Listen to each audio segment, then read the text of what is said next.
Good morning student, আশা করছি সকলে ভালো আছো। আজকে নিলাম শর্টকাট টিপস সরল সুদ থেকে অঙ্ক। এখানে কি আছে, 4 বছরে 1 টাকায় 40 পয়সা সুদ পাওয়া গেলে 2 বছরে 450 টাকায় সুদ কত হবে? তাহলে 4 বছরে 1 টাকায় সুদ হয় 40 পয়সা। 40 পয়সাকে যদি আমরা টাকায় কনভার্ট করি তাহলে 40/100 সমান হচ্ছে 0.4 টাকা। তাহলে এটা 2 বছরে, তাহলে এখানে 1 বছরে 1 টাকায় সুদ হয় কত? 4, 0.4/4। তাহলে এখানে 100 টাকায় সুদ হয় 0.1 গুণিত 100 সমান হচ্ছে 10%। তাহলে পি সমান কত টাকা আছে? 450।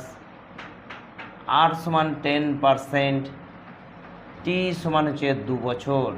তাহলে আমরা এখান থেকে আয়ের মান বাই করবো। আই সমান হচ্ছে পি আর টি বাই 100 সমান হচ্ছে 450 গুণিত 10 গুণিত 2/100।